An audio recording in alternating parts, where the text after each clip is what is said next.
ঘুরে, মুমিন মুসলমানের দারে দারে, রহমতেরই সওগাত নিয়ে এলো সবার মাঝে আবার ফিরে। সেই দর্শক মন্ডলী, দেশে বিদেশে গ্রামে গঞ্জে যে যেখানে বসে আমাদের অনুষ্ঠান দেখছেন, সবাইকে জানাচ্ছি মাহে রমজান অনুষ্ঠান থেকে আন্তরিক মোবারকবাদ, প্রীতি, শুভেচ্ছা ও ভালোবাসা। আর রাসূল আকরাম সাল্লাল্লাহু আলাইহি ওয়াসাল্লাম সমস্ত পড়ার মধ্যে উত্তম পড়া বললেন মহাগ্রন্থ আল কুরআনুল কারীমের পড়া। রাসূল বললেন, খায়রুকুম মান তাআল্লামাল কুরআনা ওয়া আল্লামাহু, তোমাদের মাঝে তারা সর্বোত্তম জন যারা করে কোরআনের পঠন ও পাঠন। প্রিয় দর্শক, আসুন আমরা অনুষ্ঠানের শুরুতেই সে আল্লাহ পাকের জবান মহাগ্রন্থ আল কুরআনুল কারীম থেকে তেলাওয়াত শুনি। আল্লাহ পাকের জবান মহাগ্রন্থ আল কুরআনুল কারীমের সুললিত কণ্ঠে সুন্দর তেলাওয়াত। আজকে মাহে রমজানের গুরুত্বপূর্ণ বিষয় এবং জুমাতুল বিদা সম্পর্কে আলোচনা করতে যারা আজকে আমাদের স্টুডিওতে আমন্ত্রিত অতিথি হয়ে যারা এসেছেন, চলুন আমরা তাদের সাথে পরিচিত হই। শুরুতেই পরিচয় করিয়ে দিব আমার সর্বডানে যিনি রয়েছেন মাওলানা সুলাইমান ফারুকী সাহেব। আসসালামু আলাইকুম ওয়া রাহমাতুল্লাহি ওয়া বারাকাতুহু। এরপরে যাকেই পরিচয় করিয়ে দিচ্ছি বিশিষ্ট আলেম দ্বীন হযরত মাওলানা রুহুল আমিন সিরাজি সাহেব। সর্বশেষে যাকে পরিচয় করিয়ে দিচ্ছি হযরত মাওলানা দেলোয়ার হোসেন নাইমি। আসসালামু আলাইকুম ওয়া রাহমাতুল্লাহি ওয়া বারাকাতুহু। দেলোয়ার হোসেন নাইমিকে আমরা জানতে চাইব আপনার কাছে যে জুমাতুল বিদা এটা কি? পবিত্র মাহে রমজানুল মুবারকের জুমাতুল বিদা এটা এমন একটা গুরুত্বপূর্ণ জুমা। আমরা সারা বছরে জুমার নামাজ আদায় করি। সাইয়্যিদুল আইয়াম, হজ্জুল মাসাকিন, সপ্তাহের শ্রেষ্ঠ দিন, গরিবের হজের দিন। আল্লাহ রাব্বুল আলামিন ইমানদারদেরকে বলেছেন, যখন জুমার নামাজের আজান হয় তখন মিয়াউমিল জুমাতি ফাসাও, তোমরা দৌড়াতে থাকো, ইলা যিকরিল্লাহি ওয়া যারুল বাই, আল্লাহর স্মরণে মসজিদের দিকে তোমাদের বেচা কেনা, কাজকর্ম, লেনদেন, পারিবারিক ব্যক্তিগত সব কাজকর্ম তোমরা ত্যাগ করে একমাত্র আল্লাহ তাবারক তাআলার স্মরণে মসজিদের দিকে যাও। এই মসজিদে তো আমরা যাচ্ছি, প্রত্যেক জুমায় যাচ্ছি, কিন্তু রমজানুল মুবারকের একটি মাসের ভিতরে দেখা যাচ্ছে 4-5টি জুমা হয়, তার মধ্যে শেষ জুমাটাকে জুমাতুল বিদা বলা হচ্ছে। এটার গুরুত্ব এত বেশি কেন? এই জন্য যে এই বছর আমরা জুমাতুল বিদা আদায় করলাম। এত গুরুত্বপূর্ণ রমজানুল মুবারকের মধ্যে এমন একটি বরকতপূর্ণ দিন, যেই দিনে আল্লাহ পাক পৃথিবীকে সৃষ্টি শুরু করেছেন, যেই দিনে আবার এই পৃথিবী ধ্বংস হয়ে যাবে, এই পৃথিবীটা থাকবে না, সব কিছু পলয় হয়ে যাবে। কুল্লু মান আলাইহা ফানি ওয়া ইয়াবকা ওয়াজহু রাব্বিকা যুল জালালি ওয়াল ইকরাম। যেদিন ঘটনাটা ঘটবে সেই দিনটাও সেই জুমার দিন। এবং এই মাহে রমজানুল মুবারকের অত্যন্ত গুরুত্বপূর্ণ মাসের জুমার দিনের শেষ জুমাটা, এটাকে জুমাতুল বিদা বলা হয়। এবং আমরা যারা আছি আমরা চিন্তা করব, এই বছর আমরা জুমাতুল বিদা আনুষ্ঠানিকভাবে আদায় করলাম, না জানি আমাদের কার জন্য জীবনের শেষ জুমাতুল বিদা হয়ে যায়। এই জুমার নামাজের মাধ্যমে ভ্রাতৃত্বের বন্ধন কিভাবে মজবুত হয় আমরা এই পর্যায়ে জানবো ইনশাআল্লাহ। মাওলানা রুহুল আমিন সিরাজি সাহেবের কাছে জানতে চাচ্ছি যে পাড়া প্রতিবেশী এবং মহল্লাবাসীর পারস্পরিক সম্পর্ক, এর একটা সমস্যা সমাধানে জুমার নামাজের কি ভূমিকা? কোরআনী কারীমের মধ্যে বলা হয়েছে, ইযা নুদিয়া লিস-সালাত, যখনই জুমার আহ্বান জানানো হয় তখন আমার স্মরণের দিকে ধাবিত হও। এর অর্থটা কি? তার আত্মীয় স্বজন, তার মহল্লাবাসীর সাথে 1 সপ্তাহ যাবৎ সাক্ষাৎ নেই, দেখা নেই, সুখ দুঃখের সেতু বন্ধন নেই। শুক্রবারের মাধ্যমে, এই জুমার মাধ্যমে পাড়া প্রতিবেশী যারা আছে সব এই মসজিদে একত্রিত হয়, এর মাধ্যমে ভ্রাতৃত্বের বন্ধনগুলি আরো মজবুত হয়ে যায়। আমরা খবর নিতে পারি একে অপরের কিভাবে। জি বলেন। ইসলামের মাধ্যমে, অর্থাৎ ইসলামের ভ্রাতৃত্ববোধের এক উজ্জীবন এই শুক্রবার দিন ঘটে বিধায় রাসূল পাক সাল্লাল্লাহু আলাইহি ওয়াসাল্লাম তো হাদিসের মধ্যে এমনও বলেছেন যে প্রকৃত কারণ ছাড়া যদি কেউ জুমার নামাজে অবহেলা করে, আমার তো মনে চায় যে আমার নামাজের মধ্যে কাউকে দাঁড় করিয়ে দিয়ে সেই বস্তিটা, বাড়িটা আমি আগুন দিয়ে জ্বালিয়ে দিই। আল্লাহু আকবার। রাসূল পাক সাল্লাল্লাহু আলাইহি ওয়াসাল্লাম জুমার নামাজকে এতটা গুরুত্ব দিয়েছে। রুহুল আমিন সিরাজি সাহেবের কাছে একটু শেয়ার করতে চাই যে কিতাবুল জুমার মধ্যে সহিহ বুখারীতে রয়েছে হযরত সালমান ফারসি রাদিয়াল্লাহু তাআলা আনহু এটি বর্ণনা করেছেন যে রাসূল আকরাম সাল্লাল্লাহু আলাইহি ওয়াসাল্লাম ইরশাদ করেছেন যে জুমার নামাজে, যেই দিন জুমার নামাজ হবে সেই দিন সে জানাবাতের মতো গোসল করলো এবং এমনি ভাবে তেল ব্যবহার করলো, সুগন্ধি ব্যবহার করলো, এমনি ভাবে উত্তম পোশাক পরে সে মসজিদে গেল এবং মানুষের সাথে পার্থক্য করলো না, খুতবা শুনলো, তো আল্লাহ সুবহানাহু ওয়া তাআলা তার ওই জুমা থেকে এই জুমা পর্যন্ত গুনাহগুলো মাফ করে দেন। হাদিসের মধ্যে আসছে যে জুমা ইসলামের ভ্রাতৃত্ববোধের এক উজ্জীবন এই শুক্রবার দিন ঘটে বিধায় রাসূল পাক সাল্লাল্লাহু আলাইহি ওয়াসাল্লাম তো হাদিসের মধ্যে এমনও বলেছেন যে প্রকৃত কারণ ছাড়া যদি কেউ জুমার নামাজে অবহেলা করে, আমার তো মনে চায় যে আমার নামাজের মধ্যে কাউকে দাঁড় করিয়ে দিয়ে সেই বস্তিটা, বাড়িটা আমি আগুন দিয়ে জ্বালিয়ে দিই। আল্লাহু আকবার। রাসূল পাক সাল্লাল্লাহু আলাইহি ওয়াসাল্লাম জুমার নামাজকে এতটা গুরুত্ব দিয়েছে। রুহুল আমিন সিরাজি সাহেবের কাছে একটু শেয়ার করতে চাই যে কিতাবুল জুমার মধ্যে সহিহ বুখারীতে রয়েছে, হযরত সালমান ফারসি রাদিয়াল্লাহু তাআলা আনহু এটি বর্ণনা করেছেন যে রাসূল আকরাম সাল্লাল্লাহু আলাইহি ওয়াসাল্লাম ইরশাদ করেছেন যে জুমার নামাজে, যেই দিন জুমার নামাজ হবে সেই দিন সে জানাবাতের মতো গোসল করলো এবং এমনি ভাবে তেল ব্যবহার করলো, সুগন্ধি ব্যবহার করলো, এমনি ভাবে উত্তম পোশাক পরে সে মসজিদে গেল এবং মানুষের সাথে পার্থক্য করলো না, খুতবা শুনলো, তো আল্লাহ সুবহানাহু ওয়া তাআলা তার ওই জুমা থেকে এই জুমা পর্যন্ত গুনাহগুলো মাফ করে দেন। হাদিসের মধ্যে আসছে যে জুমা শুধুমাত্র, আমি পূর্বেই বলেছি, আল্লাহর হুকুম পালন করাই নয়, এটাকে ঈদ, মুসলমানদের ঈদ হিসাবে, আনন্দের দিন হিসাবে আখ্যায়িত করা হয়েছে। সপ্তাহান্তে একটা দিন মুসলমানরা একসাথে হয়, সুখে দুঃখে সহমর্মী হয়, একজন আরেকজনের খোঁজ খবর নিতে পারে। বিশেষত রাসূল পাক সাল্লাল্লাহু আলাইহি ওয়াসাল্লাম বলেছেন, একজন খতিব, ইমাম সাহেব এক সপ্তাহ মুসলমানরা যা করেছে তার বিবরণ জায়েজা যেমন করে নিতে পারেন, আগামী এক সপ্তাহ সে কিভাবে চলবে তার আত্মশুদ্ধির নির্দেশনা সে দিয়ে দিতে পারে। এক সপ্তাহের আধ্যাত্মিক বিষয়ের খোরাক, আত্মিক পরিশুদ্ধির বিষয়গুলো সে যেমন জানতে পারে শুক্রবার থেকে জুমার মাধ্যমে, এক সপ্তাহ সে ওইভাবে চলতে পারে, আবার আগামী সপ্তাহ অপেক্ষায় থাকে, আবার আরেক জুমায় উপস্থিত হয়ে ইমাম সাহেবের নির্দেশনা মতো তার জীবনকে পরিচালনা করে। ধন্যবাদ। শুধু দর্শক, রাসূল আকরাম সাল্লাল্লাহু আলাইহি ওয়াসাল্লাম বলেছেন যে আল্লাহ সুবহানাহু ওয়া তাআলা যে ব্যাপারটি রোজার পুরস্কার আল্লাহ রাব্বুল আলামিন দিবেন, আর আল্লাহ বলেছেন আস-সাওমু লি ওয়া আনা আজজি বি, রোজা হচ্ছে আমার জন্য, অহংকার নাই তাতে, এর প্রতিদান আমি দেব সদা নিজের হাতে। সেই দর্শক, আমরা এবার আমাদের মাওলানা মোহাম্মদ সুলাইমান ফারুকীর কাছে আমরা জানতে চাচ্ছি যে রোজা এবং অহংকার, এই বিষয় নিয়ে আপনি একটু দর্শকদের সামনে আলোকপাত করুন। আল্লাহ রাব্বুল আলামিন রমজানুল মুবারকে রোজা ফরজ করেছেন যেন বান্দা তাকওয়াবান হতে পারে, পরহেজগার হতে পারে। রোজা মানুষকে পরহেজগার করবে, যাবতীয় পাপাচার থেকে তাকে বিরত রাখবে। তো যত পাপাচার এই পৃথিবীতে রয়েছে তার মধ্যে অন্যতম একটি পাপ, অপরাধ যেটা, সেটি হলো অহংকার। আল্লাহ রাব্বুল আলামিন কোরআনুল কারীমের মধ্যে বলেন, ইন্নাল্লাহা লা ইউহিব্বু মান কানা মুখতালান ফাখুরা। আল্লাহ বলেন, নিশ্চয়ই আল্লাহ অহংকারীকে কখনোই ভালোবাসেন না। অন্যত্র আল্লাহ বলেন, ওয়ালা তামশি ফিল আরদি মারহা ইন্নাকা লান তাখরিকাল আরদা ওয়া লান তাবলুগাল জিবালা তুলা। গোটা পৃথিবীর অহংকারী জাতি, অহংকার গোষ্ঠী, অহংকার মানুষ, তাদেরকে আল্লাহ ডেকে বলছেন যে তুমি কখনোই জমিনের মধ্যে ঔদ্ধত্য ভরে চলাফেরা করো না, অহংকার করো না। কারণ অহংকার করে তুমি তোমার পায়ের গোড়ালির আঘাত করে জমিনকে ফাটিয়ে দিতে পারবে না, পাহাড়ের উচ্চতাও ছাড়িয়ে যেতে পারবে না। অহংকার অবশ্যই কল্যাণ বয়ে আনে না।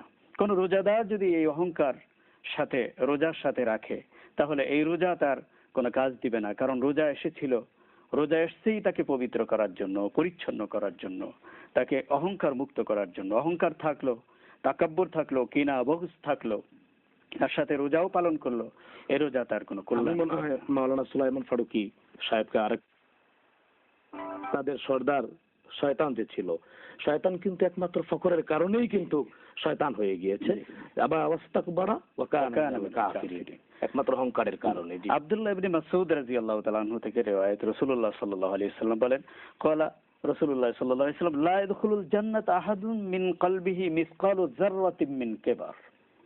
অহংকার, যাররা পরিমাণ অহংকার যার মধ্যে আছে, সে কখনো জান্নাতের সুঘ্রাণ পাবে না, জান্নাতে প্রবেশ করতে পারবে না। তো রমজান এসেছে এই অপরাধ থেকে পরিচ্ছন্ন, পবিত্র করার জন্য। মাওলানা দেলোয়ার হোসেন নাইমি ভাইয়ের কাছে আসতে চাই আর একটা বিষয়ে, যে রাসূল আকরাম সাল্লাল্লাহু আলাইহি সাল্লাম বলেছেন যে একাধিক হাদিস গ্রন্থের মধ্যে আছে, বুখারী, মুসলিম শরীফ, আবু দাউদ, নাসাই শরীফের মধ্যে, মান সামা রমাদান ঈমানান ওয়া ইহতিসাবান গুফিরা লাহু মা তাকদ্দামা মিন যামবিহি ওয়া মা তাআখার। যেই ব্যক্তি ঈমান এবং চেতনা সহকারে রোজা রাখলো, আল্লাহ সুবহানাহু ওয়া তাআলা তার পূর্বের এবং পরের গুনাহগুলো মাফ করে দিবেন। এই যে রমজান মাসের একটা গুরুত্ব কি, এই বিষয়ে দয়া করে আপনি একটু দর্শকদের সামনে। মহান রব্বুল আলামিন মহাগ্রন্থ কোরআনুল কারীম আল ফুরকানুল হামিদ শরীফে যে আয়াতে কারিমাটুকুন দিয়ে রমজানুল মুবারককে ফরজ করেছেন, ইয়া আইয়ুহাল্লাযীনা আমানু কুতিবা আলাইকুমুস সিয়াম কামা কুতিবা আলাল্লাযীনা মিন ক্বাবলিকুম লাআল্লাকুম তাত্তাকুন। হে ঈমানদাররা, তোমাদের উপরে রমজানুল মুবারকের রোজাকে, কুতিবা বামানা ফুরেজা, তোমাদের রমজানুল মুবারকের রোজাকে তোমাদের উপরে ফরজ করা হয়েছে, কামা কুতিবা আলাল্লাযীনা মিন ক্বাবলিকুম, যেমনি ভাবে ফরজ ছিল তোমাদের পূর্ববর্তী লোকদের উপরে। এই রমজানুল মুবারকের রোজা ফরজ আমরা আদায় করছি, আল্লাহ পাক আমাদেরকে ফরজ করেছেন। এখন এই ফরজ শুধু আদায় করব তাই না, এই ফরজের ভিতরে আমাদের জন্য কতটুকু নেয়ামত রয়েছে হাদিস শরীফের মধ্যে রয়েছে, আর রাজাবু শাহরুল্লাহ আর শাবানু শাহরি আর রমজানু শাহরা উম্মতি। রাসূল করিম সাল্লাল্লাহু আলাইহি সাল্লাম বিশেষ করে 3টি মাসের কথা উল্লেখ করে বললেন যে রজব মাসটা আল্লাহর মাস, শাবান মাসটা আমি নবীর মাস, এবং রমজানুল মুবারকের এই মাসটা আমি নবীর উম্মতের মাস। এই আমার রসুলের উম্মতের মাস উল্লেখ করে এই কথা প্রমাণ করে দিলেন যে এই মাসটাকে আমরা যেন গুরুত্ব সহকারে পালন করি। এই রমজানুল মুবারকে কোনো ইমানদার ছোট্ট একটি ইবাদত করলে, একটা বিশাল বড় ইবাদত, একটা নফল ইবাদত করলে ফরজের সমকক্ষ এটা ইবাদত হয়ে যায়। আর একটা ফরজ ইবাদত যদি কোনো ইমানদার মুমিন করে 70টা ফরজ আদায় করার সওয়াব তার আমলনামায় লেখা হয়। মাওলানা রুহুল আমিন সিরাজি সাহেবের কাছে আসতে চাই। আসলে এই বিষয়টা খুবই গুরুত্বপূর্ণ, যে বিষয়টি নিয়ে আজকে আপনার সাথে আবার দ্বিতীয়বার আমি আসছি, সেটা হচ্ছে গীবত। আজকে গীবতের বিষয়টা আমাদের চায়ের টেবিলের নাস্তা হয়ে গিয়েছে। এক জায়গায় বসলে গীবত, পরনিন্দা কতটা খারাপ। আসলে রাসূল সাল্লাল্লাহু আলাইহি সাল্লাম বলেছেন হাদিসের মধ্যে, যে রমজানের রোজা রাখলো এবং রোজা রাখার পরে যে মিথ্যা কথা বললো, অর্থাৎ অশ্লীল কাজের মধ্যে শরীক হলো, বা সেই ধরনের এই মিথ্যা কথার মতো, অসত্য কথার মতো, অথবা গীবত, তার পানাহার বর্জন করা আল্লাহর কোনোই প্রয়োজন নাই। এই সম্পর্কে একটু আপনি দয়া করে আলোকপাত করুন দর্শকদের সামনে। হ্যাঁ, গীবত মৌলিক ভাবে আজকে যদি বললি, এটা সামাজিক ব্যাধির অবস্থা সৃষ্টি হয়ে গেছে। এবং শুধু তাই না, এই গীবতের কারণে মারামারি, হানাহানি অনেকের সারিসি হচ্ছে। আজকের যে সংঘাত মুখর পৃথিবী, এবং আমি যদি বলি যে আমাদের সামাজিক যে বন্ধন যে শিথিল হয়ে যাচ্ছে এবং সামাজিক ভাবে সহিংসতা বৃদ্ধি পাচ্ছে, তার পেছনে গীবত দায়ী। কারণ গীবতের মাধ্যমে মানুষের পারস্পরিক সদ্ভাব সম্পর্ক নষ্ট হয়। ইসলামের দৃষ্টিতে গীবতকে যদি আমরা পর্যালোচনা করে দেখি, যে একটা মানুষের প্রকৃত দোষটাকে তার আড়ালে পর্যালোচনা করা, চর্চা করা, এটার নামই হচ্ছে গীবত। গীবত। তার দোষ, এই দোষটা তার আছে বাস্তবে, কিন্তু এই প্রকৃত দোষটাও তার আড়ালে চর্চা করা ইসলাম অনুমতি দেয় না। আমি একটু শেয়ার করতে চাই, আল্লাহ সুবহানাহু ওয়া তাআলা কিন্তু বলেছেন ওয়াইলুল লিকুল্লি হুমাযাতিন লুমাযা। জি বলেন। প্রকৃত দোষটাও যেখানে আলোচনা করা যায় না, সেখানে কতটা কঠোর ইসলাম গীবত সম্পর্কে এটা অনুমান করা যায়। রাসূল পাক সাল্লাল্লাহু আলাইহি সাল্লাম, যেহেতু আমরা মাহে রমজানের পবিত্র সময়ে আলোচনা করছি, এক হাদিসের মধ্যে দেখা যায় যে 2 মহিলা হঠাৎ করে অসুস্থ হয়ে গেল রমজানের বিকেলের দিকে। সাহাবায়ে কেরাম রাসূল পাক সাল্লাল্লাহু আলাইহি সাল্লামের কাছে এসে বললেন, ইয়া রাসূল, ওই মহল্লায় তো 2টি মহিলা অত্যন্ত মারাত্মক অসুস্থ হয়ে পড়েছে। রাসূল পাক সাল্লাল্লাহু আলাইহি সাল্লাম বলে, ওদেরকে নিয়ে আসো। রাসূল পাক সাল্লাল্লাহু আলাইহি সাল্লাম খবর নিয়ে দেখলেন, করলেন, বলল কি হয়েছে? তখন এই অবস্থা জানার পরে দেখা গেল তারা এত প্রচন্ড বমি করতেছিল যে বমির সাথে রক্তের সাথে কাঁচা দুর্গন্ধযুক্ত গোশত বের হতেছিল। নাউজুবিল্লাহ। রাসূল পাক সাল্লাল্লাহু আলাইহি সাল্লাম তখন শুনে বললেন যে এরা রোজা রেখেছিল ঠিক, কিন্তু গিয়ে দেখো ওই 2 মহিলা একসাথে বসে পরস্পরে অন্যদের গীবত করতেছিল, যার কারণে আল্লাহ রাব্বুল আলামিন তোমাদেরকে শিক্ষা দেওয়ার জন্য এই অবস্থা করেছেন যে এই গীবত করার কারণে তার রমজানের রোজার সে বরকত তো পেলই না, হইলই না, বরং তার ভিতরের অবস্থাটাকে আল্লাহ রাব্বুল আলামিন প্রকাশ করে দিলেন উম্মতে মুহাম্মদিয়ার জন্য। সেই মহিলা সম্পর্কে রাসূল পাক সাল্লাল্লাহু আলাইহি সাল্লাম হাদিসের মধ্যে বিস্তারিত আলোচনা এসেছে যে গীবত আল গীবাতু আশাদ্দু মিনাজ জিনা, জিনা সবচেয়ে গর্হিত কাজ। ব্যভিচার থেকেও জিনাকে, পরচর্চাকে, পরনিন্দাকে গর্হিত কাজ বলা হয়েছে, যেটা আজকে সমাজের মধ্যে আজকে আমাদের এটা মুখের স্বাদ এবং বৈঠকের একটা। আমরা কিন্তু সমাজে দেখতে পাচ্ছি যদি কেউ যদি ব্যভিচার করে তাকে যেভাবে ভৎসনা দেওয়া হয়, গীবতকারীকে কিন্তু এরকম ভাবে ভৎসনা দেওয়া হয় না, অথচ জেনার থেকে আরো এমনি ভাবে কিন্তু গুনার কাজ। এই অনুষ্ঠানের মাধ্যমে জুমাতুল বিদা, সেই সাথে রমজানের অনেক গুরুত্বপূর্ণ বিষয়ে আমরা জানতে পেরেছি, বুঝতে পেরেছি। আল্লাহ পাক আমাদেরকে সঠিকভাবে আমল করার তৌফিক দান করুন। সেই দর্শক মন্ডলী, আল্লাহ সুবহানাহু ওয়া তাআলা মহাগ্রন্থ আল কুরআনুল কারীমের মধ্যে ইরশাদ করেছেন, শাহরুর রমাদান আল্লাযী উনজিলা ফীহিল কুরআন হুদাল লিন-নাস ওয়া বায়িনাতিন মিনাল হুদা ওয়াল ফুরকান। আল্লাহ সুবহানাহু ওয়া তাআলা বললেন, কোরআন নাজিল হলো রমজান মাসে, হেদায়েত নিয়ে এলো সবার পাশে। অতএব এই মাসেই তোমাদের কল্যাণ, শুকরের সাথে করো তার গুণগান। সুধী দর্শক, পবিত্র রমজান মাস, মাহে রমজান আমাদেরকে কি শিক্ষা দিচ্ছে? সিয়াম সাধনার মাধ্যমে আমাদেরকে শিক্ষা নিতে হবে। কোরআন নাজিলের মাস, মহাগ্রন্থ আল কুরআনুল কারীম আমরা বেশি বেশি করে তেলাওয়াত করব। রাসূল সাল্লাল্লাহু আলাইহি সাল্লাম বলেছেন, একটি হরফ পড়বে যেজন খোদার কোরআন হতে 10টি নেকি পাবে সেজন নবীর হাদিস মতে।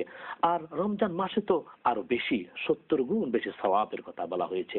আল্লাহ পাক আজকের জুমাতুল বিদা এবং মাহে রমজানের সকল আলোচনা থেকে আমাদেরকে আমল করার তৌফিক নায়াত করুন। বাকি 11 মাসের কথা বলা হয়েছে এভাবে যে রমজান থাকলে যেভাবে মিথ্যা কথা বললা না, রমজান থাকলে যেভাবে গীবত করলা না, পরচর্চা করলা না, অসত্য কথা বললা না, বিচারের কাজের মধ্যে তোমরা লিপ্ত হলো না, অর্থাৎ আল্লাহ এবং আল্লাহ রাসূলের অবাধ্যতা করলা না, এমনি ভাবে বাকি 11 মাস এই কাজটি করবে। আল্লাহ পাক আমাদেরকে তৌফিক দান করুন। সুধী দর্শক, আমরা অনুষ্ঠানের একবারে শেষ পর্যায়ে চলে এসেছি। এই পর্বে অংশগ্রহণ করার জন্য আপনাদেরকে আন্তরিকভাবে মোবারকবাদ। সুধী দর্শক, ইফতারের পূর্বে দোয়া কবুল হওয়ার কথা রয়েছে, চাইলে আপনারাও আমাদের সাথে দোয়ায় শরীক হতে পারেন। আল্লাহুম্মা আমিন। ربنا ظلمنا أنفسنا وإن لم تغفر لنا وترحمنا لنكونن من الخاسرين ربنا آتنا في الدنيا حسنة وفي الآخرة حسنة وقنا عذاب النار। আল্লাহ তাআলা লক্ষ লক্ষ কোটি কোটি মুসলমান দর্শক ভাই বোনদেরকে নিয়ে আল্লাহ স্টুডিওতে আমন্ত্রিত অতিথি যারা এসেছে ওলামা ইকরামদেরকে নিয়ে তোমার দরবারে হাত তুলেছি। মেহেরবানি করে আমাদের রোজা, আমাদের সেহরি, আমাদের ইফতার, আমাদের কুরআন তেলাওয়াত, আমাদের জিকির, আমাদের ওয়াজিফা সহ সমস্ত আমলগুলি তুমি কবুল আর মঞ্জুর করে নাও। আল্লাহ তাআলা রোজা তো এক এক করে শেষ হয়ে যাচ্ছে, নিজের জীবনের গুনাহগুলি মাফ করাইতে পারলাম কিনা জানি না। মেহেরবানি করে দয়া করে আল্লাহ আমাদের সগীরা, আমাদের কবিরা, আমাদের যত গুনাহ আছে বুঝে না বুঝে শয়তানের ফাঁদে পড়ে যত গুনাহ করেছি, মেহেরবানি করে সমস্ত গুনাহগুলি মাফ করে দাও। আল্লাহ তাআলা এমন একদিন আসবে যেদিন দুনিয়া থেকে বিদায় নেব ইমানদার বানায়া, মুত্তাকি বানায়া, ফরেজগার বানায়া, ঋণ মুক্ত বানায়া আমাদেরকে কবুল করো। আল্লাহ তাআলা আমাদের মধ্যে যাদের মা নাই, আমাদের মধ্যে যাদের বাপ নাই, আব্বা আম্মার কবরটাকে জান্নাতুল ফেরদাউস বানায়া দাও। আল্লাহ মা যার নাই সে বুঝে মায়ের ব্যথা, আল্লাহ বাবা যার নাই সে বুঝে বাবার ব্যথা, আব্বা আম্মা গহীন কবরের মধ্যে কিভাবে আছে আল্লাহ জানি না। মেহেরবানি করে রমজানের উসিলায় তাদের জীবনের গুনাহগুলো মাফ করে দাও। আল্লাহ তাআলা কবরটাকে জান্নাতুল ফেরদাউস বানায়া দাও। আল্লাহ তাআলা সারা জীবন যতদিন বেঁচে থাকবো বাকি নামাজগুলি রমজানের আল্লাহ তারাবিগুলি, আল্লাহ রমজানের রোজা সহ যতদিন বেঁচে থাকবো 5 ওয়াক্ত নামাজ সঠিকভাবে আদায় করতে পারি তৌফিক ইনায়েত করে দাও। আল্লাহ তাআলা মক্কার কুফাররা কাফেররা রাসূল সাল্লাল্লাহু আলাইহি ওয়াসাল্লামকে দেখেছে, মুসলমান হয়ে রাসূলকে দেখতে পারলাম না। মৃত্যুর আগে একবার হলেও স্বপ্ন যোগে রাসূল আকরাম সাল্লাল্লাহু আলাইহি ওয়াসাল্লামের দিদার নসিব করে দিন। আল্লাহ তাআলা যেই দিন মৃত্যুর পর হন গুনবো, আল্লাহ যেদিন মৃত্যু সন্নিকটে চলে আসবে, আজরাইল সামনে এসে যাবে, আল্লাহ সেই দিন মেহেরবানি করে আল্লাহ শয়তানের ধোঁকা থেকে আমাদেরকে আমাদেরকে বাঁচাইও। আয় আল্লাহ, ইমানদার বানায়া, মুত্তাকি বানায়া, ফরেজগার বানায়া, তোমার খাঁটি বান্দা বানায়া, রাসূলের খাঁটি উম্মত বানায়া কবুল করিও। আয় আল্লাহ তাআলা, প্রাণ বায়ু যখন বের হতে থাকবে, ঈমানের সহিত আমাদের সকলের জবানে জারি করে দিও লা ইলাহা ইল্লাল্লাহু মুহাম্মাদুর রাসূলুল্লাহ।